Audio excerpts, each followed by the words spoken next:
Welcome to Work is Weird Now podcast.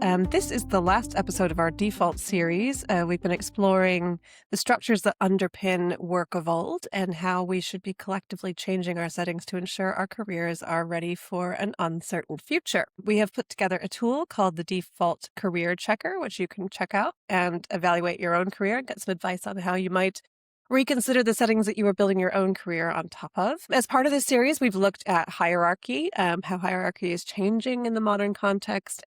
We've also looked at permission structures that are innate to the work of old, particularly around AI and women and how women can reclaim some of the permission they need in order to explore AI in a more equal way with men, and how they also might apply that to their home lives. And we've also been looking at the career ladder. So how do we redesign young careers in the context of a career ladder that seems to be broken? So today, Dan and I are doing a solo episode talking about career advice. So what advice are we still following to our detriment? The advice that we used to be given around careers. And then also our core question, what is today's best career advice? So hi, Dan.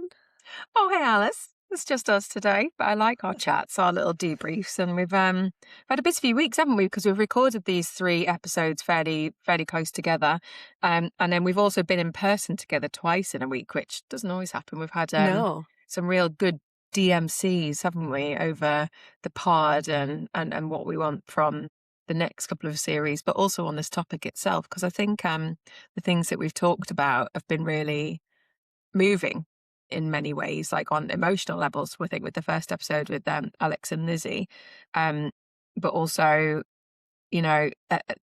Alex's AI topic around, women and AI on surface level feels just, it's about AI and women using it, but actually it's so much deeper than that. It's about the whole permissions piece, and it was so much deeper than that. So yeah, they've all been absolutely fantastic. And just to finish off with the episode that went live this morning, because we're recording here on Wednesday, the 20th of May, is the topic around fledglings. And just that I am still blown away in a good way that options like this are on the table for entry-level careers, because it wasn't not that long ago. Like, options like this were not there that long ago. And that gives me relief on so many levels, that there's other routes to work and ways to gain experience for the younger generations. Yeah, people are doing things. People are taking action. People are trying to solve some of these problems, which, I think goes back to the whole premise of the podcast in general, is that, yes, we know work is weird now, but it's not just that we're reflecting on the way in which work has become weird and the kind of changing landscape, but actually now that we've got this inflection point, like it or not, we're here. So actually, how do we design something better for the future? And I think there's lots of really good questions that we've been asking around that topic, of all the various people we've brought on the podcast. Is it's not just about what's broken, but actually what are some of the solutions that are going to fix it? And who knows? Because I'm an optimist. I'll say that we might actually end up in a better place than where we started. So let's talk about career advice. So let's start by looking back at the kind of advice that we used to be given, advice that we were maybe given at the beginning of our careers that just no longer applies. So Dan, do you want to kick us off? What is a piece of advice you were given at the beginning of your career that you think is just not relevant anymore? Well, I did some canvassing of friends and my husband, of course. Before we fell asleep, I was like, what was the worst career advice you've ever been given? And I've got some really, really good sound bites, and some of them actually aligned with my own. And I'll read some of them out to get going. So one from Chris was that, you have to do your time at a company to get anywhere. Like, do your time, earn your stripes. That's how you're going to succeed. And I think a lot of what I'm going to talk about in a moment is unpicking that word success. One of my goal when I shot out the gates of university was I was going to be a marketing manager in 5 years. 5 years, that was me. I was going to have the title. And then as soon as I got the title, it was like, how do I get to head of? And then I remember the day I got promoted to head of, it was very close to my PDR, and it was like, right, I'm going to get to group head of. And it was like, take a minute, girl. Like, just, this isn't about earning the badge and running forward, but also, why is it so linear? And that had been ingrained in me, that the succession of becoming a professional marketer was, you work your way towards marketing director, CMO. And with that stigma also comes you have to do chunks of time at certain, be loyal to a business. And loyalty is a big thing. And interestingly, the other people I spoke to, so one being Chris and others, some other, ex-colleagues, teammates, but they also mention things like job hopping is bad. Don't job hop. Whereas I've seen the reverse of that as a manager of Gen Z in particular. They come into the interview and they're like, I'm going to be here for 6 years. And it's like, great, thanks for saying that, but you're not. And that's fine, because what we're finding is that cohort of people is that they like to do 2 years and move. And that it's Yeah. because they're experienced different cultures, different businesses. And that's all totally valid. Yeah, and I mean, in my experience, that was the only way to get a significant uptick in your salary as well, was to go somewhere else. And actually, the stats until fairly recently supported that, right? So people who jump around a few times and go from job to job make more money over the course of their careers than people who stay in one place. Although my understanding is in the current context, that is narrowing a little bit because now jobs are harder to find. So if you leave, you're potentially in a position where you have to take a lower salary because it's quite competitive to get jobs. But yeah, for a long time it was, move around. That's the only way forward. Yeah. And then I remember I was in year 9. So what was I, 13? I remember the first careers lesson we had, and this guy was so memorable because he was really funny. He had 30, 13-year-olds captured because he basically took the piss out of all of our names, right? He was like going for everybody's surnames, and we all remembered him. And I can remember his outfit. That's how remember what he was wearing. I remember the room. I remember all of it. And when I spoke to school friends, they could always remember the same as well. And he went through his process, and I imagine it was like the process that he had to follow. But it was, what grades are you getting or projecting at? If you're in the A's, right, well, you're going to be a doctor or a lawyer, right? If you're in the mid range, it's like, okay, then there's these options over here. If you're lower than that, then what other options are on the table? And things like apprenticeships were starting to be talked about, but there was definitely like a section of people who were, university is your next choice because you're in that grade bracket. And it was just like school, uni. And if you're, scoring high grades, well, you're definitely going in to be a, doctor or a lawyer if you're getting the straight A's. Interestingly, somebody 10 years younger than me had that exact same advice. And something that she's said is that a good degree from a good university will open any door. And I also remember that education being planted in us that, red bricks versus the Mets and things like that are, the difference and the different types of careers that you could take. And I just don't. I think that's that doesn't exist. I mean, it does exist in certain ways, but that's not the future of work. Like kids growing up thinking that they can be gazillionaires off being a YouTuber, and the reality is they can. Yeah, because opportunity is much more democratized now. You can make a career and whatever success is to you just by having one of these, right? Whether that's earning a ton of money, if it's having 1 million followers or whatever. So I think I don't know, maybe we do a series on this of like decoding success. I don't know. But these pieces of advice are still being unpicked. And somebody asked me the other day, like, what's your mindset on work at the moment? You've been in self-employed for 18 months. And I am totally open-minded, even though there's still some moments now and again where I catch myself and it's almost like going against what I've been brought up to believe. I really feel like now having an open mind towards work, that the Monday to Friday, the 9 to 5, not that I've ever worked a 9 to 5 in my life, but that the hourly structure, the days of the week, that is not career advice anymore. That's not the guidance for career. I think that bit's ripped up, and having an open mind about that, about how you work, about where you work, the way in which you package work up, whether it's for multiple people, one business. I think having the open minded approach towards that and having a learning mindset is actually going to be that lays out more options for you. Yeah, absolutely. I mean, I think that thing around the education too, just to return to that point, I saw a stat the other day that said that 43% of UK master's degrees now don't generate a positive return on investment. That probably doesn't come as too much of a surprise to people, really. Although what I was surprised by was the recent information that lots of people are going and getting master's degrees at a pace that is greater than before. So you'd think that application and participation in master's degrees would be going down relative to the lack of return on investment. But actually, people are thinking, well, I might as well go and study something that is of interest to me because I have time, or my career is not as linear or productive or whatever it was supposed to be as before. So yeah, it's interesting, and it does raise some questions around passion, purpose, things like that as well. I'm so glad you said that, because that article and that stat has lived rent free in my brain ever since. Probably because it's more personal to me, because my cousin, she considered doing a master's because there were no grad jobs when she qualified 2 years ago, and she's just in the past month secured a new role.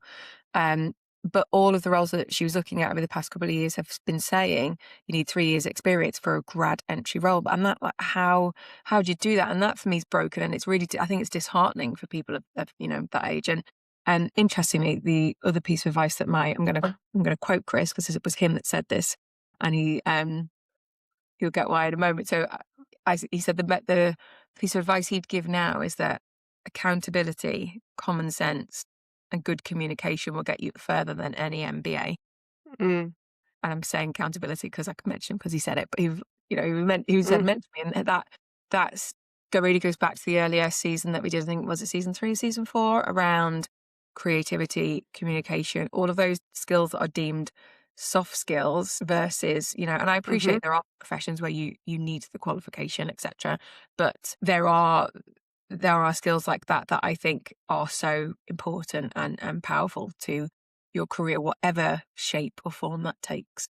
So I want to talk about my dad for a minute, because he is a fount of advice that I've carried through my life. A couple of his gems are good people have options, which sounds really simple, but I say it all the time because it's really important to remember. Another one is don't make a decision until you only have one choice left. And I think that's just, another way of saying keep your options open. But I think it's really true, right? Just keep nurturing options until you basically have to make a decision. Really useful advice throughout my entire life. One of the ones that I would say was not so useful is that he was extremely focused on be a profession. So be a doctor, be a lawyer, be an accountant, get a degree and some, education that allows you to be qualified in something, because no one can ever take that away from you. I think what we're now learning is that actually there's so much caught up in that concept, right? First of all, identity. So there's something, my dad's British, there's something sort of like classist, maybe a little bit, about having a sort of designation that goes before or after your name, that I think he clung to quite a lot, because that is, the irony is that he has none of these professions, by the way. So he didn't actually follow his own advice, but that was always the advice that he gave me. And I think, what we're seeing is that for lawyers, doctors, those are the types of professions that we're very much going to see impacted by AI. And I think if you have been sticking to a single path without exploring some potential opportunities outside of that, and I think the professions probably force you into that more than others, because you do have quite a defined role that sits within society, potentially your identity and your career is at risk at the moment. And so, it goes back to that whole question around, well, maybe what's better is actually to, build in optionality as opposed to optimization. And that touches on the salary thing too, right? The chase the money idea. Go for the career that's going to have good returns. And I think there was some of that inside the lawyer profession, the doctor profession. You kind of knew you were going to earn a good wage for most of your life, and it was pretty stable. And actually, I don't know that the ambition anymore. So now what you should be building in is how do you create as many options for yourself? Yeah. Prioritize roles that maybe teach you and expose you to decision makers, and kind of keep paths open instead of pure salary or pure play tasks, that kind of thing. So yeah, I think this is not to say that we don't still need doctors and so on. It's just that I think that idea of channeling all your efforts in one direction is no longer the best route. And I also think that people that don't go down that route don't need to feel like it's not a good career, or a solid career, or a strong career, or whatever the word is, like, because I feel like it was almost pipped to that, if strong academic people go over here and the rest of you go over here, and that's not the case anymore. And I think that's removing like barriers and boundaries. And just probably to go in, add a bit more to that, somebody that I asked, she said never stop learning, which was interestingly core value for a business that we used to work for. That didn't work with her actually, but never stop learning or upskilling. And it doesn't need to be formal qualifications. No. And this is great because it feeds into what Chris Emery said about, those different skills being stronger than an MBA or whatever. And Chris Emery being your husband, by the way, my husband, yeah, adding that. just say, name dropping him in. And I would like to do one of these series because our next series is going to be on place. I have been thinking about, could we open up a series on qualifications as a potential topic? That was my early morning thoughts this morning. Yeah, I mean, qualifications is an interesting one too, I think, because the argument against qualification is that it usually takes a long time, right? And the kind of half-life of learning at this point, specific technical skills, is shrinking really rapidly, right? So you learn something today that will be irrelevant tomorrow. I think what's probably more important is that you sort of cultivate the capacity to keep learning. So how do you have a really robust learning appetite and a curiosity, and you're following that curiosity? And I don't think we have had discussions with people on previous episodes around some people are naturally curious and some people aren't. I think that's probably true to some extent. Like there are people who are just more curious about the world around them and will do whatever it takes to seek out that learning. But I also think it's something that can be completely cultivated in everybody, right? We can learn how to be great learners and fast learners, and we can run towards the learning. It was really funny because this morning, I've talked quite a lot about Yaroslav, who was a previous guest, who's been kind of my guru around AI. And I just finished a course with him on building with AI, which was great. And then today he emailed me and said, we've got this new course coming out, which is AI Architect. It starts Monday. And there was a part of me that's like, God, I can't do anymore. But then I thought, you know what, I'm just going to do it because I think it's just the need to keep learning and the need to stay ahead is so great.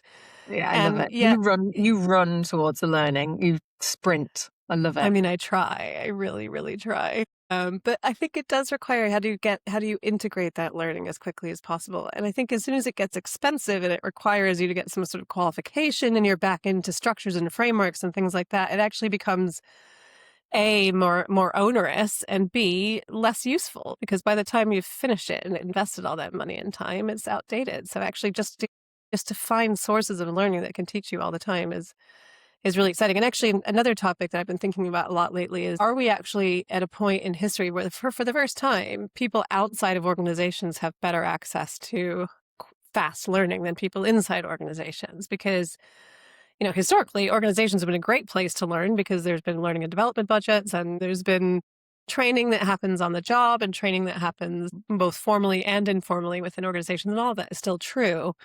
But actually, given AI and the speed at which people outside companies and businesses can work, or out of big companies can work, means that maybe those of us who are sitting somewhat on the sidelines, the fractionals, the freelancers, all those people actually have the potential to move faster and learn quicker than those people who are sitting inside jobs. So I say that because I think there's a lot of negativity around not being quote unquote employed at the moment. But actually, if you see yourself as potentially having an advantage of being unemployed, relative to the speed at which you can learn, that gets much more exciting.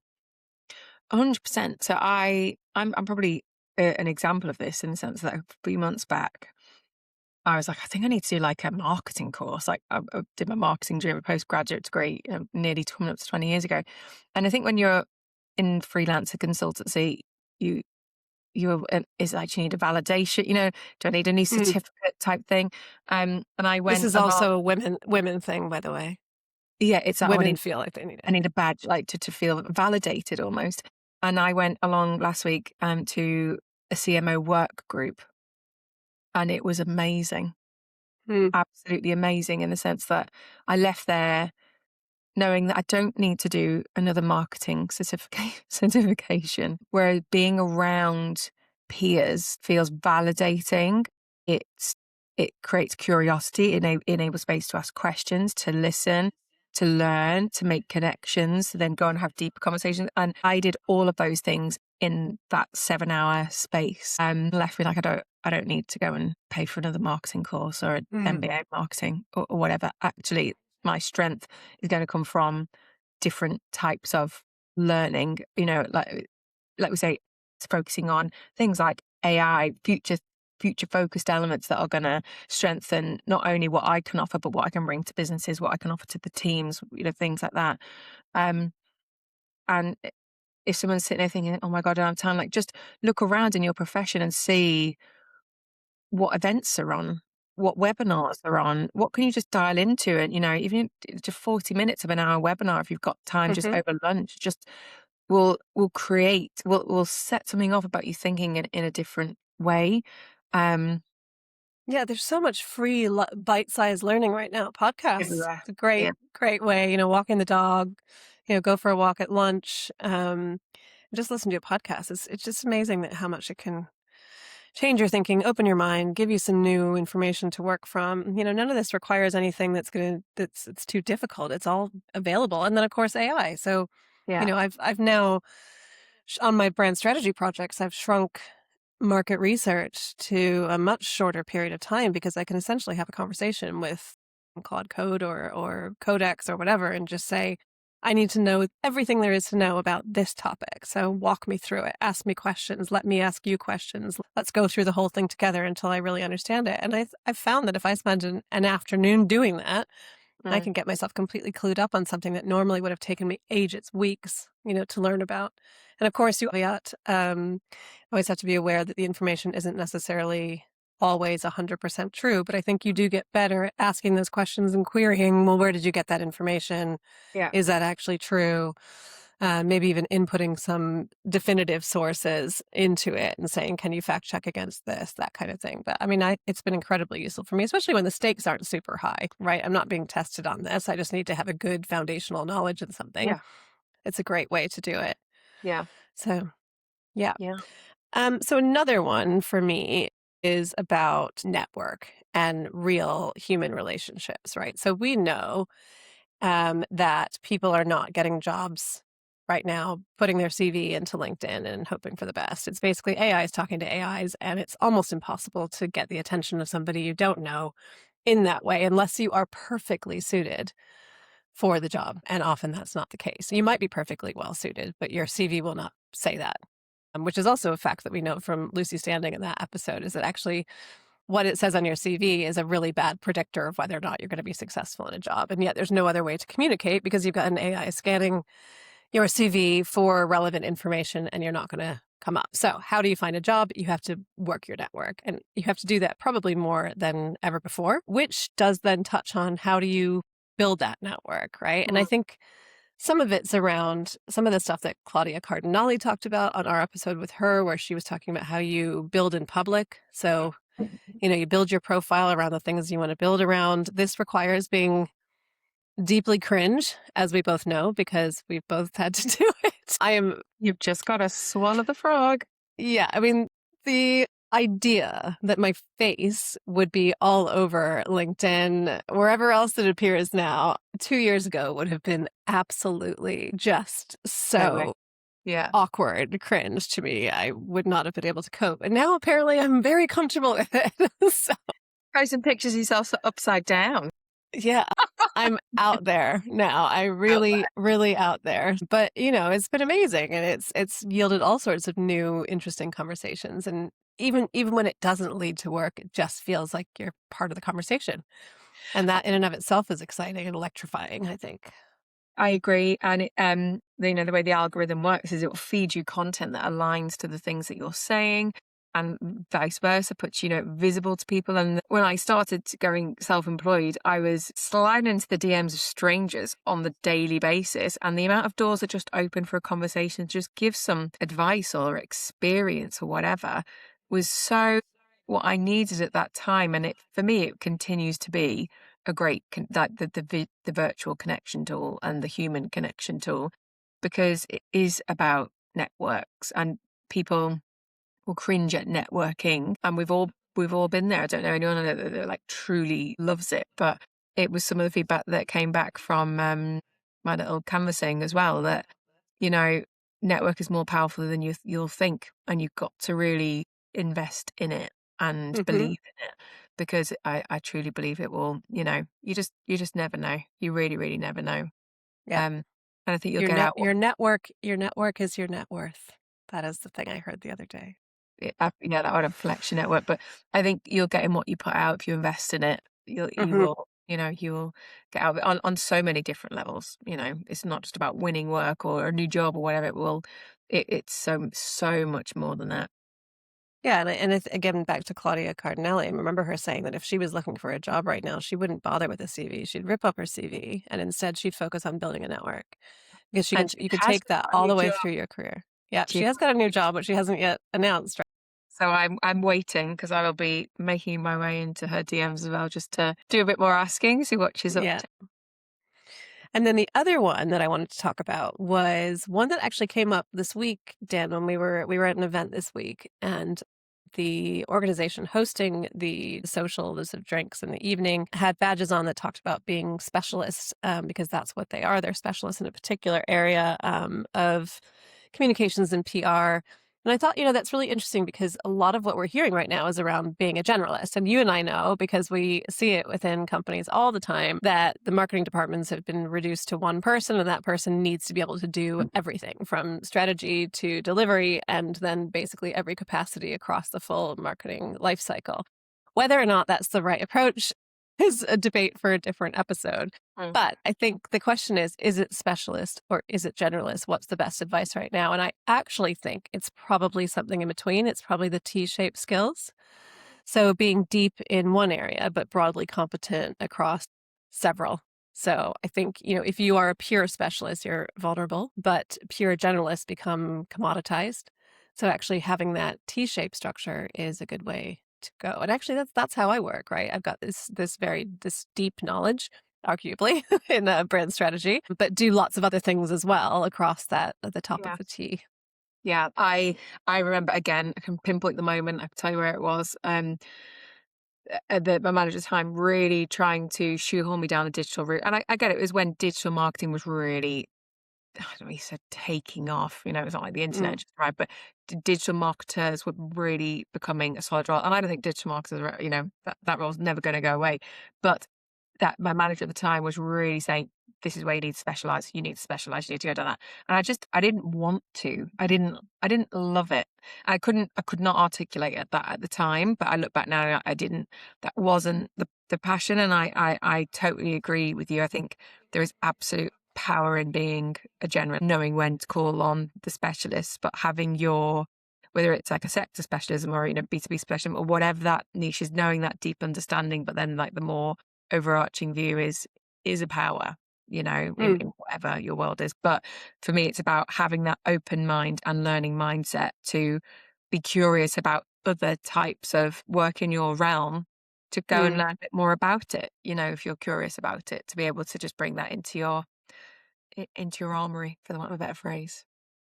Exactly. And then last one for me is around, and I'm not entirely sure how I articulate this because I'm not completely sure what my piece of advice is around this, but and maybe it's two things. The first thing is purpose. So follow your passion was a piece of advice I think that was given for a long time. And I think what happened in some ways is that people followed their passions towards things that are now really difficult to make a living in. So, for Mm. example, I have friends who are actors. Acting is a noble passion. It's an art form. If that's for you, that's amazing. But it's increasingly difficult to earn a living as an actor, even if you're working for Netflix, for example. And so, is that really the most practical way of building a career? Or do you need to blend the aspects of your passion with other things? So I think that's just putting that out there. And then I think the other topic that we haven't yet touched on is identity.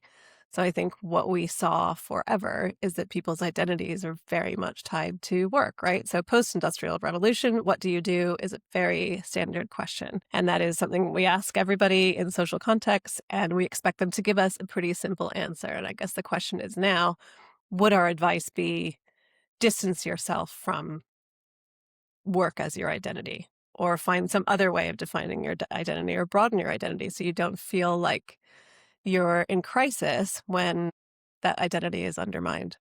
That could probably be a series in itself, couldn't it? Hmm. Again, I can only really talk from personal experience on this one, but I remember when I was about to go off on mat leave the first time, a colleague said to me, don't make a promise you can't keep about coming back, because you'll have a baby and then you won't come back to work. That's the Hmm. way it's going to go.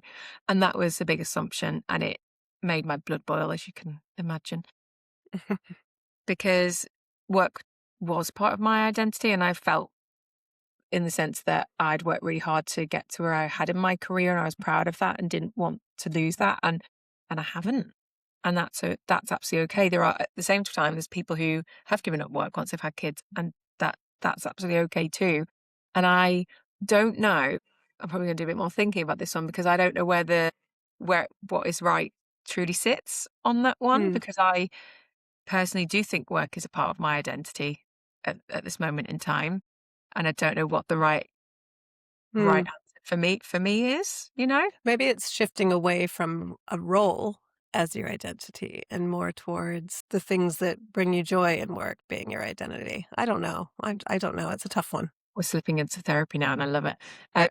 How It's do you feel easily about that? done. I think that I've often struggled with this, right? So there are the moments where I think I was at a sort of in a bad place relative to work over the course of the last 20 years or so are when what I thought I was not the case, right? I thought I was more senior and now I'm doing tactical work again. Or I thought I was worth this much, but actually I've just halved my day rate for this job because I can't. I need the work. Yeah. Or, I thought I was this role, but actually now that role is really being eroded by AI being able to do a lot of it. So that makes me panic. So what am I going to do for the next 15, 20 years if I can't do that role anymore? So I think it's whenever you get too attached to the idea of something that you think you should have Mm.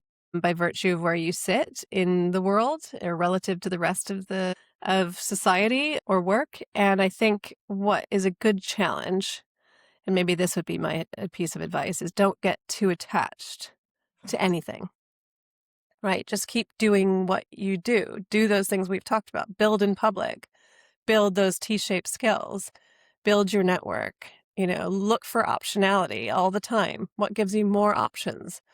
And then learn to learn fast, because that will also expose more things. So if you follow that advice, I think you'll naturally unhook yourself from any particular identity, which will make you much more agile and much less likely to end up in some of the deep holes of despair I've been in over time.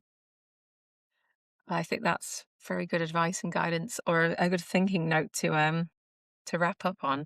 Yeah, excellent.